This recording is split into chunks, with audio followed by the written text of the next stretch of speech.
was kind of inspired by some of the debates we've seen about classic literature, and if those authors, once you put something into print, it's stuck there. You put it out into the world, it's now subject to interpretation, but as society's views change, those words are still there, they're already in print.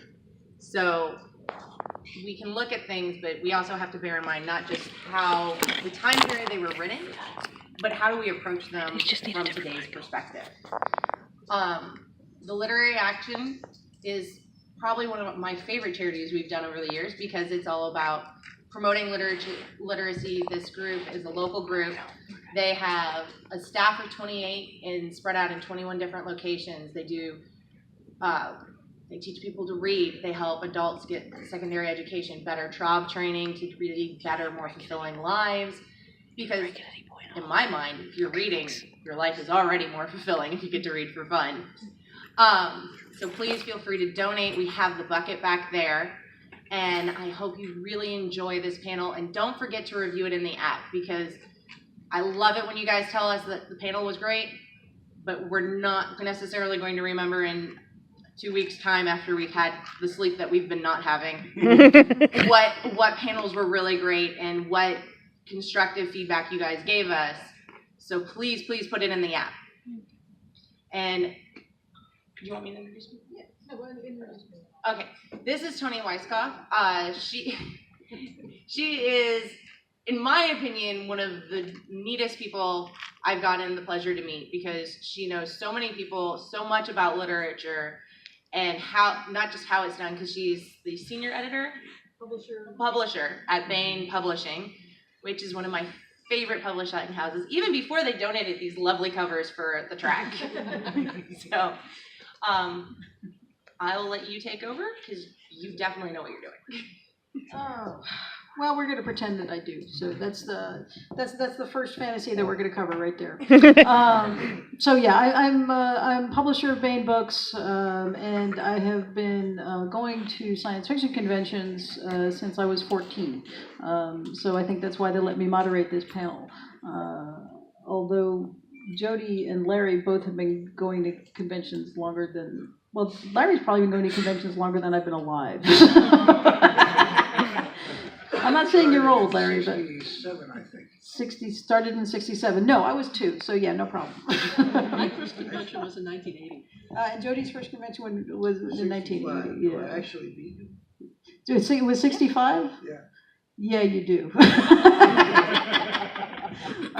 So this is an interesting topic, and I have not been on a panel like this before, which, given that I've been going to conventions since I was 14, is a miracle. So it's going to be fun exploring this topic, and these are the writers that we have with us to explore the topic. And I'm going to start with Jody first, and let her introduce herself. Okay. Hi, I'm Jody Lynn, write science fiction and fantasy. A great deal of it for this lady. And many short stories. Voracious reader of science fiction, and I'm always discovering classics that I have missed because there's so many things. Enjoying especially the moments that blow my mind and make me say, wow. I never thought of having science do that, or that's a cool fantasy trope. I haven't experienced that before.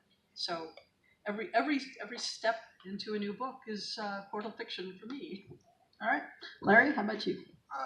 You pretty much know who I am. I've been a published author for 54 years, and a writer for 55 years. It took me about a year to get started. Couldn't hold the pen yet.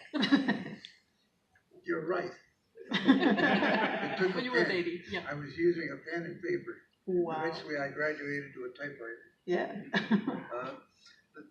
The thing about looking at classic science fiction with a modern eye, my modern eye was about 40 at the time, maybe 35, and I was looking at Superman. Yeah. And I developed a medical treatise regarding his sexual and reproductive.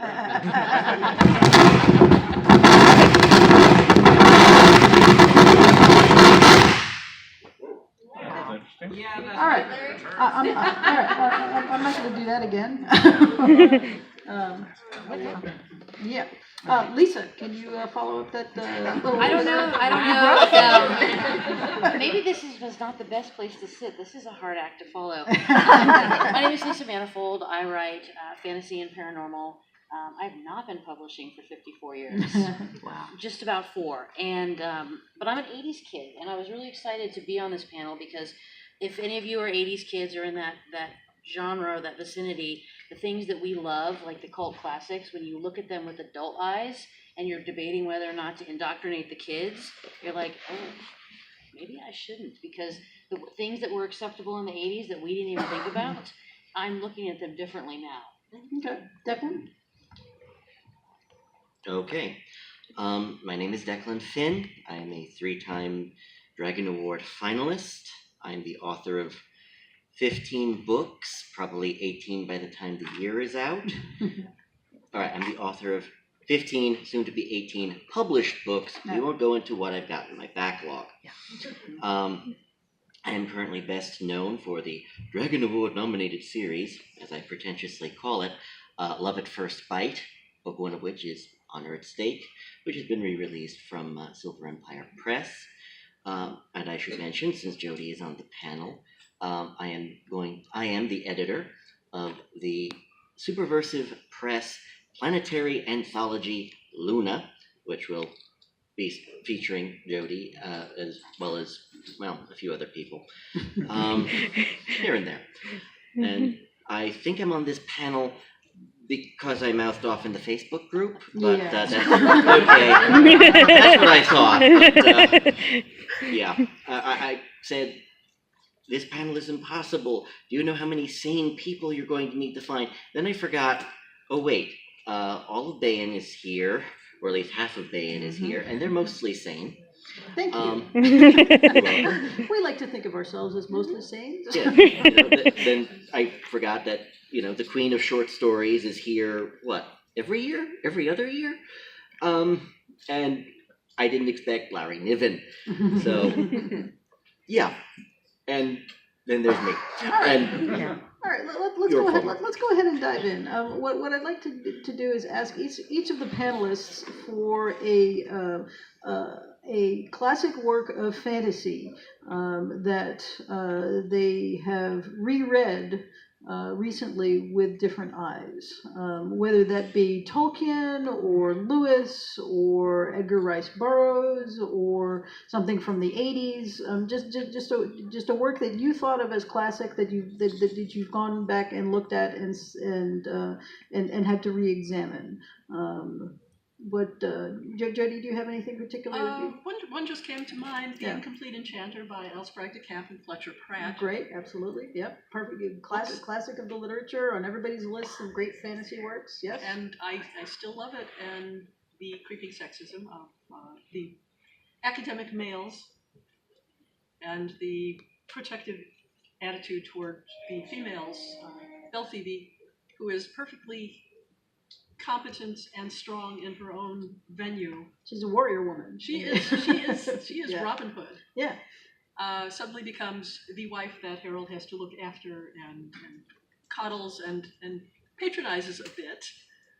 And it's not uncommon for academic males to behave in this fashion in that era. But I don't have to like it now. So how can we enjoy this work of literature, Mm-hmm. knowing that gender roles have changed, right? As a piece of history, Okay. in the same way that we would read Dickens. So we need context, is what you're saying. We do need context. We Right. can't just say, you must hate this because it's sexist. You can still say, this is the way people thought when this was being written. This was not uncommon. This was not frowned upon. It was part of the landscape. It was part of the society. And yet there would have been academic women, and there would have been fiercely independent, strong women, my own relatives among them, my people I admire, who probably were reading it then and saying, this is so sexist, I cannot stand it. Why is he treating Belle Phoebe like this when she could break him over her knee? Right. So I can still like it. There's a part of me saying, yeah, but, and jabbing me in the ribs. Mm-hmm. I just have to look at it with context. There are many other books that I like that go even farther back that aren't necessarily science fiction or fantasy. Mm. And the anti-Semitism and the racism and the patronizing attitude toward gay people and all of these things are annoying in the context of stories that I otherwise liked and things that I didn't, in many cases, I didn't even know enough about when I read them the first time. Right. Right. So, all right, Larry, how about you? Is it? I mean, the Superman, but Yeah, I'm thinking of a couple of other ideas. Yeah. Randall Garrett's solar system, half-concrete solar system. Yeah. I found that so sensible 40 years ago that, 50 years ago, that I kind of adopted it, thinking it just made perfect sense that we could conquer the solar system by the methods Randall Garrett and his pseudonyms were using. Yeah. I don't know what they look like now. I haven't. The solar system has changed quite a lot, and not so and taken on other forms, taken on detail. We've got much more detail on the solar system. Yeah. Mercury is wildly changed. Pluto is wildly changed. And I just picked up a book that you publish, handed to me. Stand by for it. I'm fishing through my head for the title. It was The Quantum Thief. I'm about to dip into The Quantum Thief, which the back cover says it includes a tour of the solar system in present time. All right, that's not one that isn't one of mine, but it sounds fun. So. And the other thing I was thinking of was Dante's Inferno. Yeah. Dante's Divine Comedy, the whole thing. I read a couple of different translations, and also C.S. Lewis to help guide the theology, but mainly Jerry Pournelle to help guide the theology. Yeah. Oh wow! I'm just seeing Jerry Pournelle as Virgil now, so that. I can see him in a toga. That may be too much. Jerry would look good in it. I'm sure he would. I'm sure he'd wear it with panache. Yeah, well, this is one of the things that we do with fantasy, right? Is that we go back and we take a look at the Inferno, and we take a look at myths, and we take 2 sequels. Yeah. For a lot of money. Yeah, I'm sure more than Dante got it, for the first time around. But we get to do that. I mean, that's one of the things that fantasy does, is take these tropes and take these mythic images and remake them for our own times. That's why that's why we revisit these things, because they're very powerful to us, but we still have to remake them over and over and over again. So, all right. Also because we see the flaws, if you can see the things that didn't jive, the inconsistencies, you want to make your own changes. A writer does that. An editor does that. A writer is part editor. Absolutely. Lisa, I know you had something specific in mind when you were talking about the 80s thing. I did, because I read Lord of the Rings every year. That's one of my traditions since I first read it. Cool. It was so mind-blowing. Yeah. I read it in seventh grade because you had to audition to get into the reading class, the advanced reading class, and over the year you read The Hobbit and The Lord of the Rings. So it's one of those things that has stuck with me. And when I read it, it really struck me how few women there were, unless the women had something magical and wonderful, and they were both powerful and insanely feminine. They, yes, they were very powerful, yes, but they were very beautiful, they were very graceful, and the one who was the most realistic was, Eowyn was very negated until the very end. And that didn't bother me before. I loved that she eventually found a happy life, but it was such a striking contrast when I read it this year. The other one, and it's not quite fantasy, was The Handmaid's Tale, because I reread it going into season 2, if you guys have watched that at all.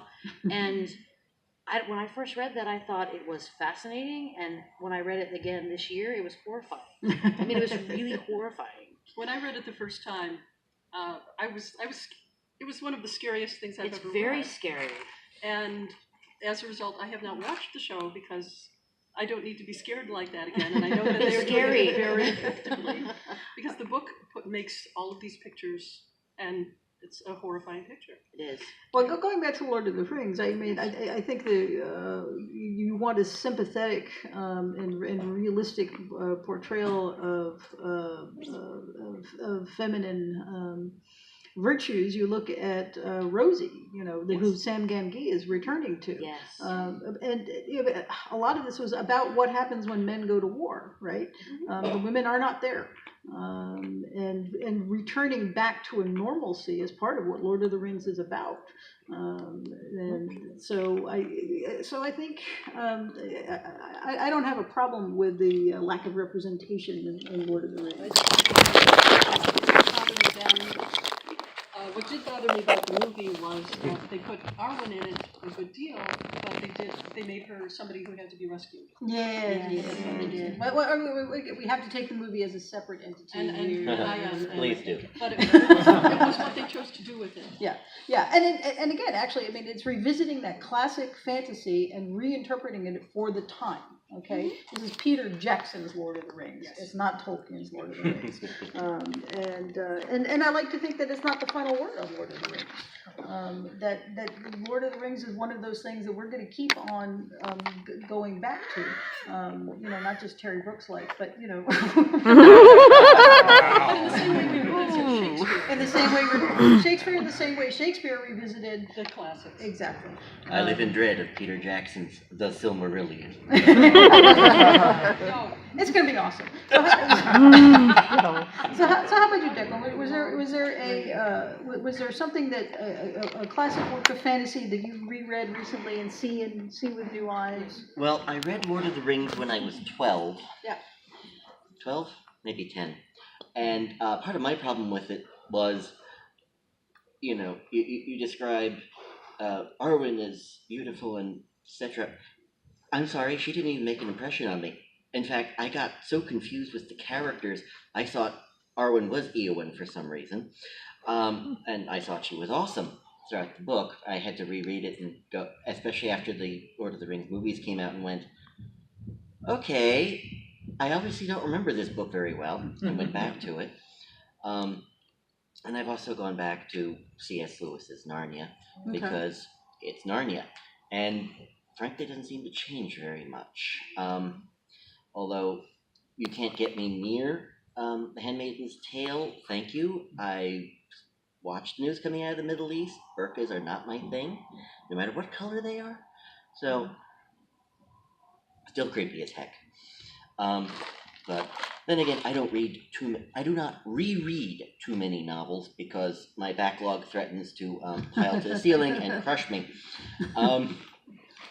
But actually, stuff I've reread has included either on the one end, early spectrum, outside of Tolkien and Lewis, is Timothy Zahn's Heir to the Empire, which is obviously more sci-fi, but it's Star Wars, and it's good Star Wars. It's space fantasy. Yes. Yeah. And the other book is a little-known thing called Princess of Wands, which is still awesome. Both are still awesome and most hold up. I'm a historian by training. Long story. But we are currently in an era where I'm starting to think we need footnotes on almost everything. We already have the annotated Sherlock Holmes.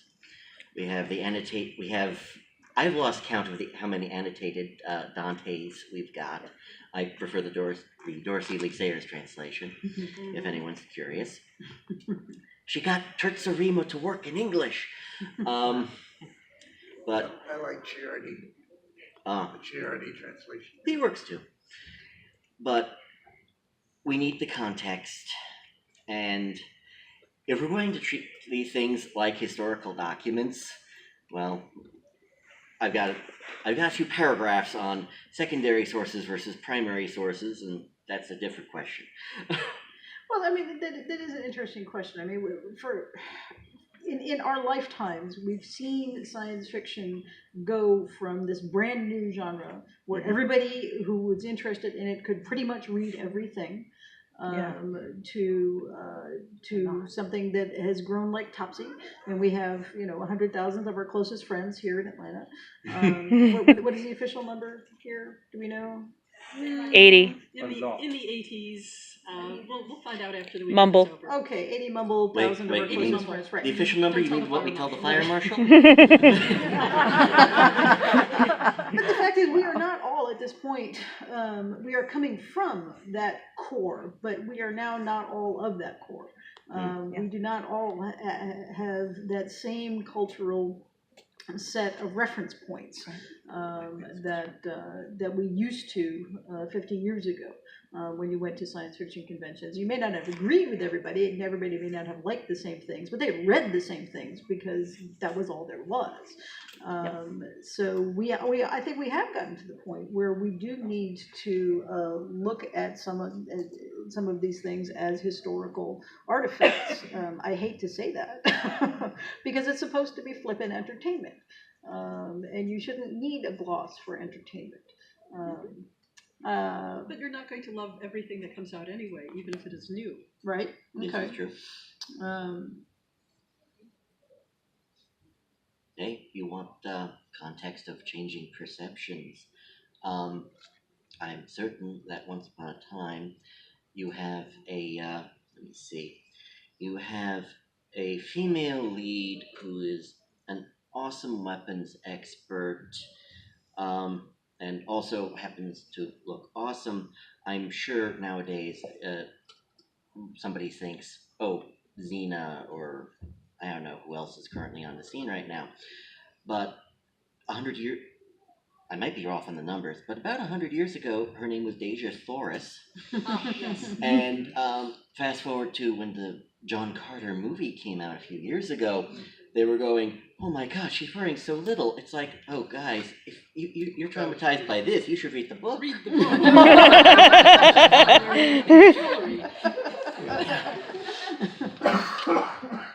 But those are fantastic stories. I mean, they're absolutely fantastic stories. Great adventures. And Deja Thoris was an incredible character. I mean, she was not a wuss.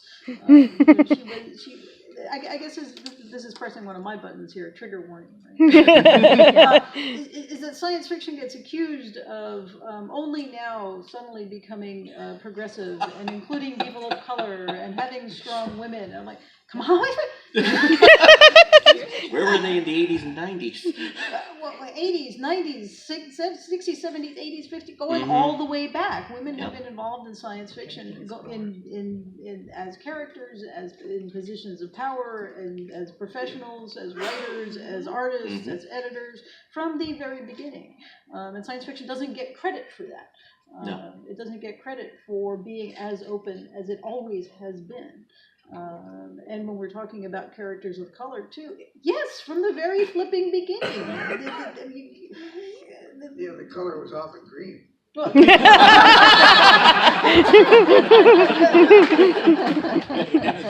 fair cop. I will take that. But the whole diversity of opinions and diversities of cultures, this is something that science fiction has been doing from the start. And I think we should get credit for that, that we have not suddenly woken up to this, that we have always been there doing this. What's your perception, Lisa? Well, I have a question about that. I have friends that write in the science fiction, and I would say it's a science fiction fantasy, and it's the harem movement. Have you seen that? The harem movement. The harem movement, where it's one man, and he may traverse from Earth to maybe another dimension, and then all of a sudden there's 3 or 4 scantily clad women, and people are like, oh, I'm taking notes, who love him and wish to be intimate with him, and it's like instantaneous. Like, that is a really big genre trend right now. Oh, good. Yeah, well, no, and the reason I that's not necessarily what I write in, so I don't pay attention, but what I've also started seeing is reverse harem.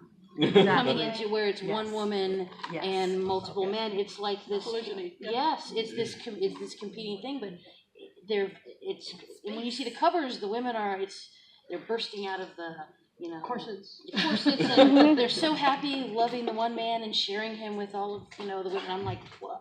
That is some serious fantasy right What? there. Well, if they all had to share the housework and not everybody got stuck with it, that'd be one thing. Yeah, we know that's not how that works. But the only thing that occurs to me again is this is nothing new under the sun. Okay, in the '60s, in the '40s, It's in the very '50s. pulpy. Heinlein was writing about line marriage. What was it in the 60s? Right, Yeah. And Tucker wrote a reverse harem thing back in the '50s as well. It's back. Yeah. So Wrong we go. again, people think that they are inventing something new, and no, we have already been there and done that. I'm not necessarily proud that we have. But yes, these are ideas that have already been explored in the literature of science fiction, but people just don't realize it because they haven't gone back and read it. Well, you also, you should probably use the microphone. In part because there are people out there who they only seem to skim classic sci-fi, and hell, who am I kidding? They seem to skim any sci-fi before 1990, so they can stop until they're offended and then write an article about it. Because in the last 2 weeks alone, I've had, on the one hand, a friend of mine get attacked on Twitter because, let me see, sci-fi and fantasy was always progressive, always left-leaning. I don't know where politics came into that. And the heck with all of you people. And then on a blog that will not be named, earlier this week, we got what to do with your problematic faves in classic literature. It's like, excuse me, what? And even that article looked like read until offended. And all I could think is, could somebody get their story straight? Because the schizophrenic opinions are kind of driving me nuts. Well, vive la différence, right? Okay, you are entitled to approach these texts any way you flippin' want, right? The text is there. As an author, you know that the text is there. The text, you wrote it, it's there, it's out there, and the reader is going to engage in it however he, she, it, etc. wants, okay? And that's fine, because you're making money off of that. So. They bought the copy, they could do with it as they please. They bought the copy, but the act of literature is essentially collaborative, okay? Is that all you can do is put it out there. When somebody else's eyeballs engage with it, right? There's that quantum exchange, right? The brain, their brain changes, and your brain does not. So, Your brain does not until the letters arrive. Never read the reviews. So, but if thy book offends thee, put it down. right, yeah, pluck not out thy eye. I got the Ringworld Engineers out of reviews, so it's not always a good idea to not read them. Okay. Yeah, no, I think you can certainly be you can certainly that reviews should also be viewed with a gloss, right? Okay, you have to consider the context of the reviews. You have to consider the motivation of the reviews. They are not always there to help you. They should not warp your mind. Yeah, they shouldn't warp your mind. But if you are a writer, you're intending your work to be read, correct? Yeah. Yep. Right. Yes. So, but you understand that you cannot control the reader. And even if they hate it and write a blog about it, somebody's reading it, somebody's looking at it. No. I believe the term is no such thing as bad press. At that point, no. But that can attest as a blatant lie. But Yep. but I think in a book by Heinlein that we published, this was his book on practical politics, which I do recommend for anybody of any political flavor. Even though the technology is incredibly outdated, the principles behind the organization of grassroots political movements is entirely sound. He said, if you as a voter do not have enough time to research each and every candidate, go to whatever paper, or in this case blog, that you disagree with, see who they endorse and vote the other way. So, and the same, I think, is true these days of book reviews. You can go see who it is that is being excoriated by the other side, and then go forth and buy those books. And this works both ways. This works all ways around. It is not a political statement one way or another. So we do live in divided times. So that's not necessarily a bad thing for finding good literature. So, are we just agreeing with me? Hey. I'm not used to that. Something for everybody. Yeah, there is something for everybody, and I think there are a lot of people who get a lot of enjoyment about being offended, and okay, you know, if that. I mean, I don't like to live in a state of high dudgeon, but there are plenty of people who have taken up residency there. It's tiring. It's There's a lot of exhausting. energy. It is. I find it exhausting too, and it's not some way that I like to spend my time. It's not something I find enjoyable. I prefer to find common ground. Wait, hold on. Yeah. If that's a thing, read until offended, does that mean they're sadomasochistic book readers? Ooh, creepy. Here, read this. I ordered you to read this. No.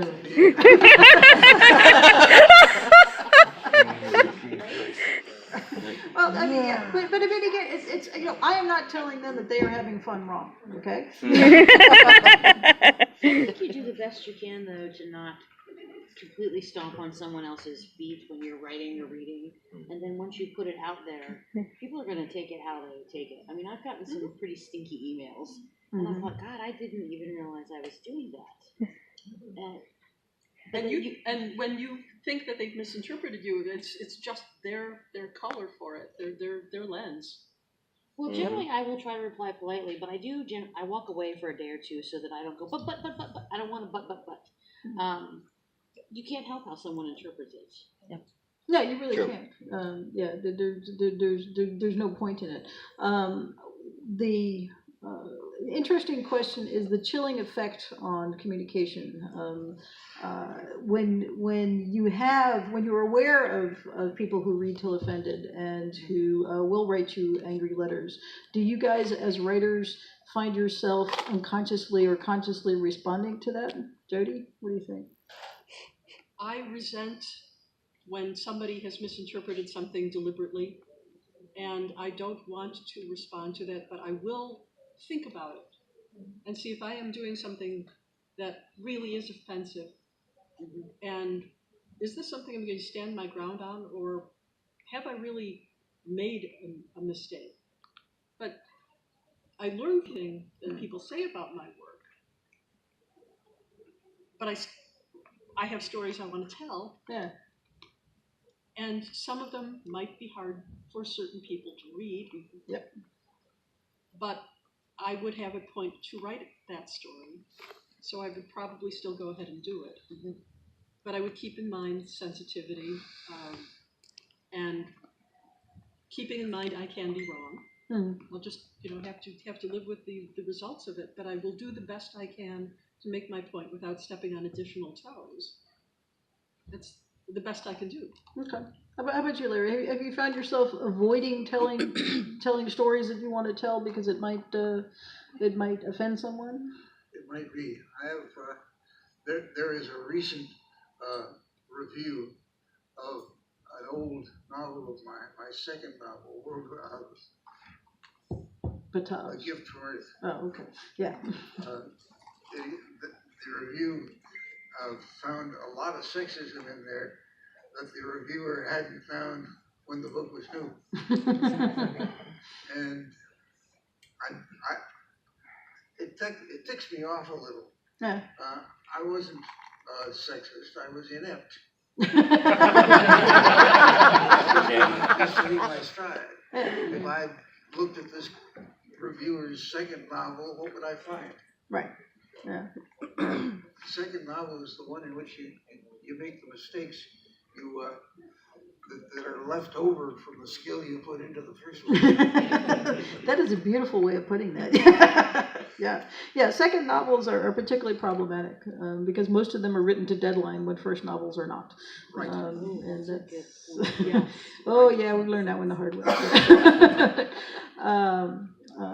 And you are learning things. But one of the things that especially when you start off your career as a young person, you're still learning about human nature. You're writing about human nature, but you're still learning about it. I mean, you take a look at the heroes of early science fiction and fantasy. They were babies. 20 years old. Yeah, they were 20 years old, and your understanding of how humans work at 20 is different from your understanding at 40, 50, 60, 70, 80, etc. And that's fine. It is absolutely a reasonable thing to have literature written by 20-year-olds and to enjoy it. But to assume that their understanding is going to be the same as yours is, when you're older, is ridiculous. So. I'm pontificating again, and I agree with me. So, what was the question? I was just thinking, God, I was an idiot at 20. I'm glad I was not writing. Yeah. But that was your 20s are hard. Yeah. The question was, do you shy away Yes. from writing things? Yes. I wrote a short story in one of my series because I was doing like secondary character stories. And that secondary character is a bastard. I mean, he's horrible. He's terrible. He treats the women in his life horribly. There's sexual assault, and I really debated whether or not I was going to write it. And I thought, you know what? It's his character. This is part of he's a really damaged character. That's not an excuse, but that's what he is. And I still wrote it, but I tell people this is probably one of the darkest things I've ever written. So, know that. I mean, just from what you've met the character in the rest of the series. He's an ass, so just be prepared. And thankfully, that has not been the subject of emails. So other stuff has, but not that. Yeah. How about you, Declan? Do you find yourself shying away from topics? Actually, my usual response when somebody says, "Oh, this topic offended me," it's like, okay, so you don't agree. It's not about that I address. It's not about how I handled the topic. You are annoyed that I handled the topic at all. Mm-hmm. Wait until next book. I'll handle it 3 times as much. I don't actually do that. That's my first thought. Yeah. It never actually happens because usually I just sit down at the computer. The story writes itself until the characters just, stop yelling at me. But most of my direct emails have been quite positive, although I was confused. Somebody told me, "I love how diverse a cast you have." And I have to stop and think and go, okay, did I have any specific ethnicities kicking around? Because I don't notice them as ethnicities. I notice them as people, as characters. Yeah. So, and I still don't write to that because it's, okay, you like what I'm doing. I'm going to keep going. Thank you. Yeah. One of my pet peeves is the imposition of the momentary mores of our modern times imposed on the cultures of the past. And in science fiction, we get to do that all the time. We write time travel, we write historical, we write alternate history. And I just wonder, have you guys run into any of that that particular sin recently?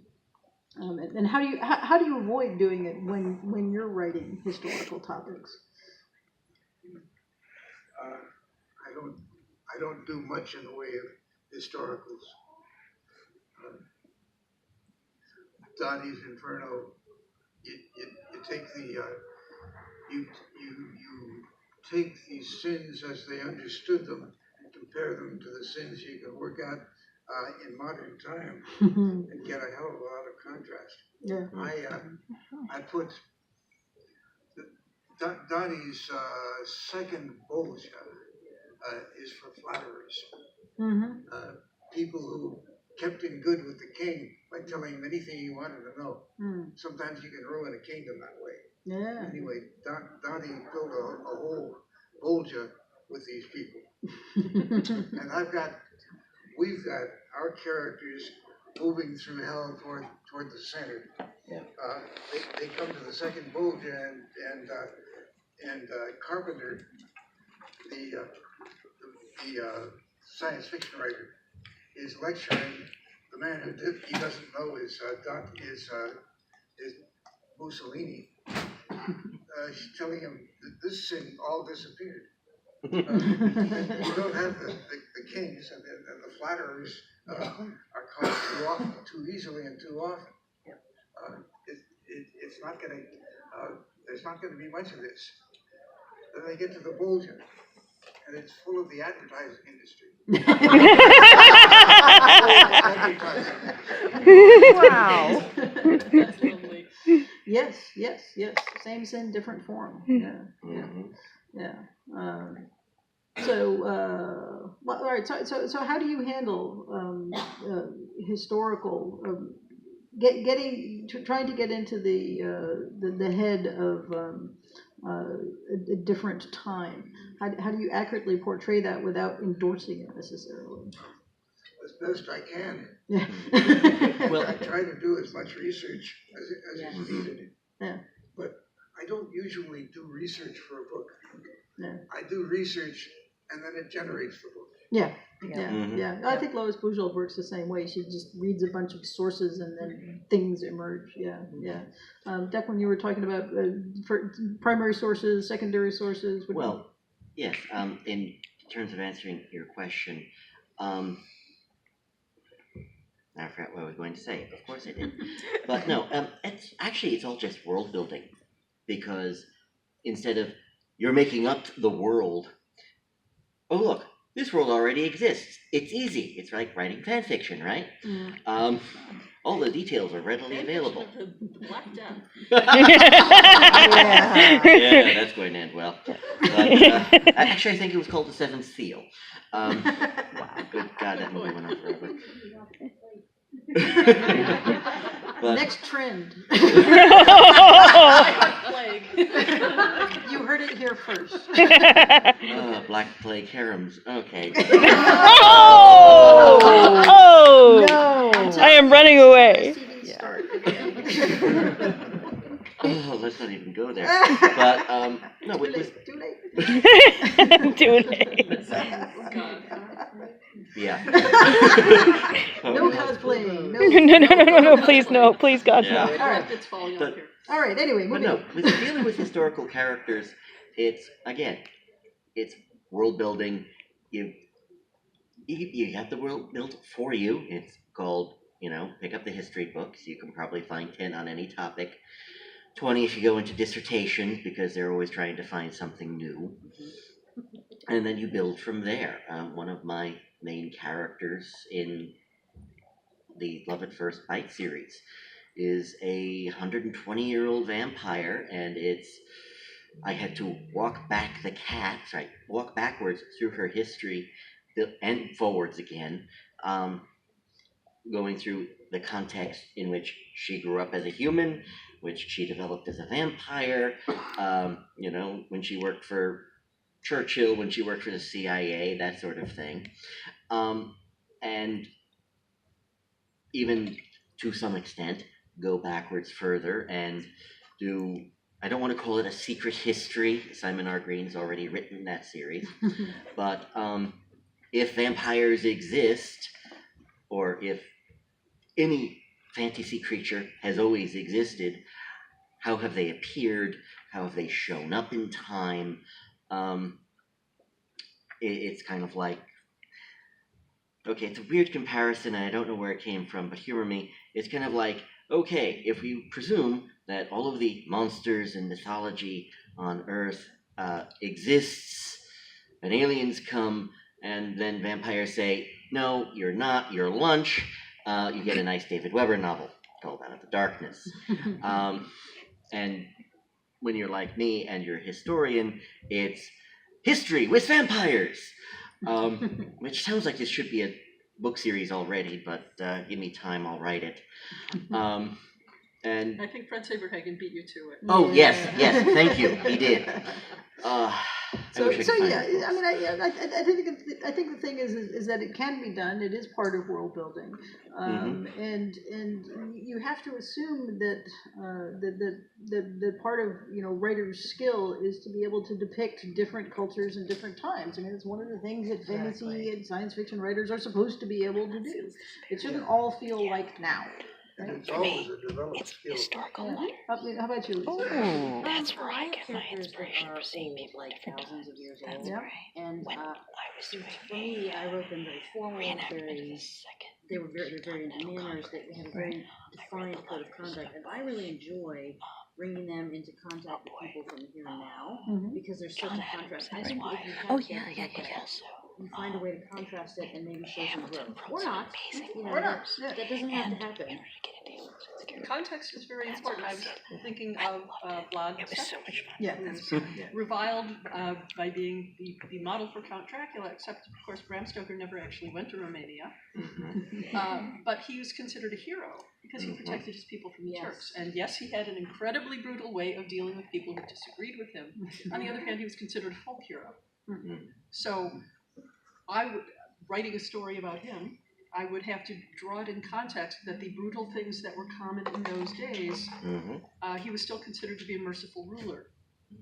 But you would have to draw it for people, to say to your readers, stay with me, this is worth it. Look at Fred Saberhagen's vampire Dracula novels. Yeah. It was Dracula doing the narrating. Yes. And The Vlad got tapes, his viewpoint very nicely. An old friend of the family. An old friend of the family, Vlad tapes. Yeah. Holmes Dracula files. The I think Holmes I have all. Yeah. Bain published. Well, Bain republished them. So. Yeah. I think they're back with Tor again, but or maybe Ace. Hard to say. Wherever Jim was, they went. But yeah, this is an example of somebody who handled the historical context and was able to make this character a living character for the present day, and yet still get the historical context correct. So. His viewpoint, Saberhagen's Dracula's viewpoint was quite different from ours. Yes. Yeah, absolutely. As it should be. So I'm going to open the panel up to questions from the audience. Do you guys have anything more that you wanted to add before we do that? No? Are we good? All right. So questions from the audience for our panelists? Yeah. I will not mention that blog. I will just say that I did comment on it. And I'm a classicist by trade, and what struck me very much is part of particularly attached to that particular blog post was this push that you had to correct problematic words, and I'm like, okay, we did that, and we have bad translations, and that's how you get Edith Hamilton's Zeus had many wives, because we don't like the fact that he's an adulterer. But there's a reason why, and when you take those books or take those works out of the why, you're losing something. Is there been, do you ever feel that you should be putting problematic works in people's hands, not because of the problematic aspect of it, but to show the why of that problem? We at Bain we reprinted a bunch of Robert E. Howard's all the non-canon material we reprinted, and it had been Bowdlerized. His original language had been changed from the original publications in the pulps to the book publications, and we in our editions we restored it back to what Howard had originally done. Whether that be problematic or not, I mean, were some of the terms now considered racist? Yes, they were. Were they considered racist at the time? Not really, no. And so, did we put these problematic works back out there? Yes, because they're great kick-ass freaking stories, and they needed to be out there. They're still providing lots of entertainment, and they're still providing lots of room for thought. So. Thank you, by the way, my anthropology professor, my first year at college, handed all of us and said, "Here, look at imperialism from a different point of view." Because that was basically the whole John Carver's mark was let's look at imperialism from. I read Huckleberry Finn a few months ago. Yeah. For the first time. Well, I'm 80. At 80, I read Huckleberry Finn. Yeah. For the second time, I think. He really got his money's worth out of the N-word.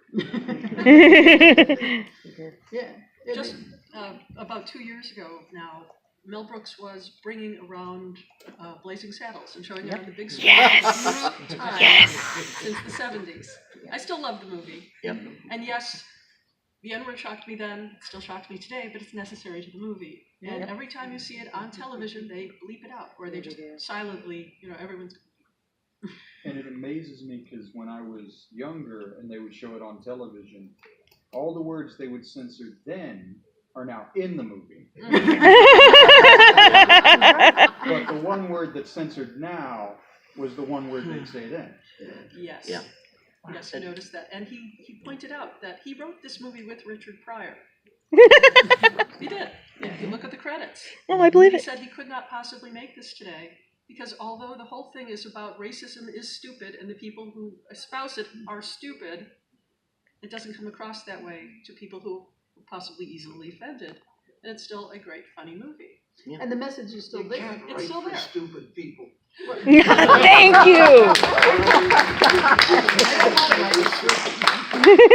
Hey, I'm still waiting for somebody to object that The Producers is a pro-Nazi movie. Yes. And I'm Oh, you afraid get to that. make And that To joke. Be or Not to Be also is Oh, yeah. obviously a pro-Nazi movie. Oh my God. Yeah, I'm afraid to make that joke. Because every time I make a joke like that, somebody says, "You're correct, it is." It's like, oh no. Somebody in the audience at a previous panel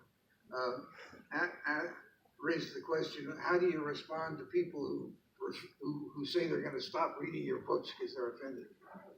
And I remembered my answer. I had it ready for decades. What was it?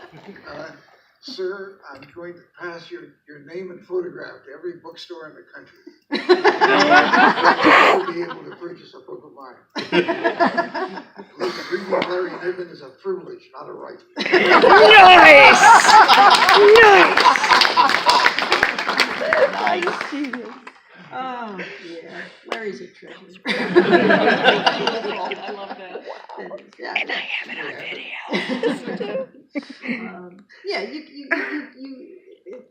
It's again, we're talking about the chilling effect of all of this outrage on our fun, on our communication, on our right to read and write the things that we want to write. It exists, it's there, and I think the only way to combat it is to continue to have fun, and to continue to poke the pretensions of the people who have forgotten how to have fun. So, all right, question, sir. So we had a topic before, what things if you avoid some topics because people can be offended. What about the other side? Do you include some things because people think this should be included nowadays? Yeah, wonderful question. We acknowledge that we may be excluding some things because people might be offended. Do we now include things because people might be offended? Are we more attuned to the idea that we should include topics or objects of concern or cultures or what have you, because people might be offended if we don't? What do you guys think? Do you guys find that working in your work as well? Well, on the one hand, I'm Catholic. My people have been offending people for about 2,000 years now. On the other hand, I don't try to be trendy and, you must have an X character. I don't care if you take X for an ethnic group, a sexual preference, or what have you, because I write what's for the story. I have never had a character need to be gay or trans in a story. I think I may have, if I kept track of characters, I can think of one that might come to mind who is a lesbian, but I haven't inquired into her personal life, and the character hasn't told me yet. If you understand this, you might have gone to a few writers' panels. But no, I don't try to go with, oh, you must do this because it's trendy. Because there is, Robertson Davies is a Canadian professor and an author, and one of his lines in a short story was, "Nothing is so out of fashion as modernity." Yeah. Because, and I believe Joss Whedon updated it for the original Buffy the Vampire Slayer movie as, "Oh, that is so 5 minutes ago." Yeah. All trends are so 5 minutes ago. Yeah. So, no, I don't add stuff because, ooh, people will like you if you add X. Yeah. No. I try not to follow trends. Yeah. It's a great way of getting obsolete next year. Mm-hmm. Yep. How about you, Lucy? You never get royalties. I do think that there is something to be said, though, for being aware of becoming more diverse. I also write romance, and in the romance, there's been a lot of discussion, regardless of which subgenre of romance, a lot of discussion about how a lot of the characters are white, hetero. And that's something that I didn't even think about. So I notice in my writing, I tend to expand my realm of thinking so that my characters are becoming more diverse.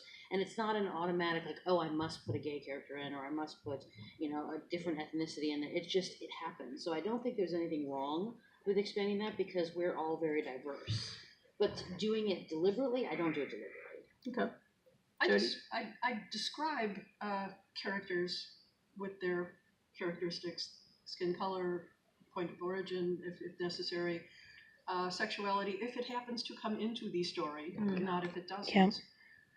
And I have talked to people who say, oh no, I never mentioned the race of my character because then everyone can read themselves into it. But I have also talked to people of color who say, if you don't mention the color, it automatically devolves to white. And they don't feel as if they are being included if there isn't a mention of some diversity and description should be part of bringing a character in. So I want to have an interesting crew. I want an interesting cast of characters, and that means that I'm going to draw from a lot of different places, a lot of different kinds of people. But no, I'm not going down a checklist. I don't want to do that. There's a stubborn little bit in me who says, who the F are you to tell me what to write? Sexuality comes into my stories a lot, but I don't force it.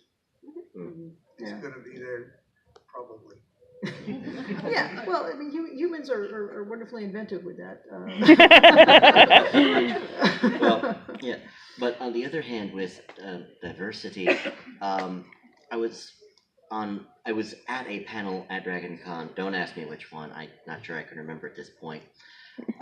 Where somebody was saying, "Oh, well, the characters in 2001, they were all white, and there should have been some diversity. Star Trek was 2 years before." And all I could think is, well, okay, has anyone here not seen 2001: A Space Odyssey? It's okay. Okay, not a problem. Not a problem. Okay. All the human characters are basically robots.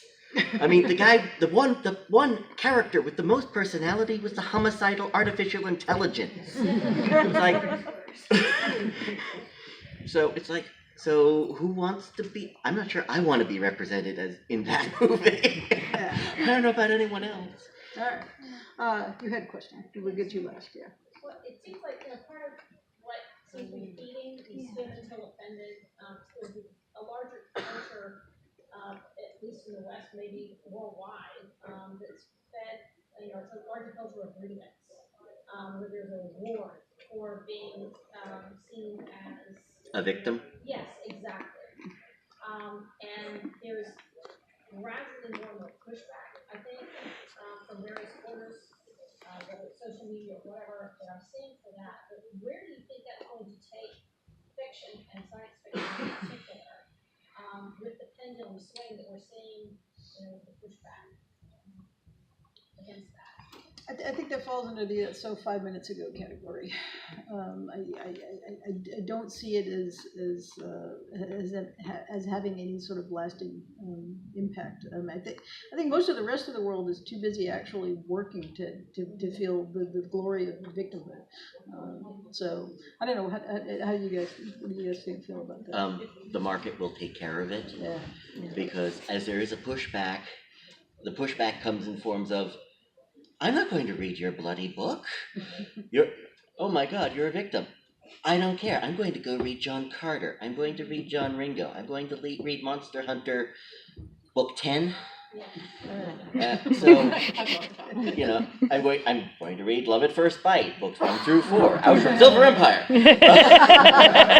But the market will decide these things. Now, there are some publishers that might want to have, for whatever reason, pet authors who like to play the victim card in their books or in public or whatever. That can only last for so long. Yep. But the market's going to get you one way or the other. That's just my thought. Okay. Lisa, final words? I don't know. I honestly don't know because I just followed a major, I don't know if any of you are Twitter fans, and I follow some of like the YA discussion on Twitter. I see some nods. Mm-hmm. That business is bananas. Like, I thought, God, how do you have this much time to be? I mean, I understand why you get offended, but there's a lot of offense, and it's kind of unnerving because I feel like, why are you telling an author that they can't write something? I mean, if they're writing it with the purest of intentions, or at least fairly pure intentions, and they're not trying to be offensive, that's not the way to help an author make a better book. If you would like to, affect some change. I don't know what's going to happen. I see a lot of really scary backlash. So I'm hoping that the market does push back a little bit and silences some of that, write what you're supposed to write, that is the most appropriate thing you're supposed to write, or else. I don't think there should be an or else. I mean, if you're going to write something offensive, you need to stand up and take the heat for being offensive. That's owning what you write. But And if you don't like it, don't read it. Well, that's the other Yeah. thing. Don't Yes. read it. Okay, It kills art. if I can interrupt here before Larry, there are consequences that have been visited upon people for standing up and saying, well, I'm going to do what I want to do, and that includes things like doxing and death threats. Yeah. And the continual undermining of people up to the point of ruining their credit rating, robbing them, assaulting them in public. Yep. It's scary. And it is scary. You can ignore social media, but you can't ignore hackers or any of the other people who are going to take offense. And yes, that is going to chill a lot of people's attitudes towards wanting to tell a good story, even if it has things in it that are going to offend some people. So it's a balancing act, and it's not a happy one because it makes me uncomfortable, and all I want to do is tell good stories. I don't think we found the balancing act No. though yet. I think it's a very big pendulum, and it keeps moving from one extreme to the other. You're looking for balance. I'm hoping. You'll get it. It'll be momentary. Yes. It'll Yeah. be Pendulums. And no, I don't have anything to add. All right, well, on that happy note. We said it was going to be full of truth. I think the only thing we can do is go out there, read the stuff that we want to read, support the authors who are feeding our addictions, and keep on trying to walk that balancing act. So thank you guys for coming. Appreciate it.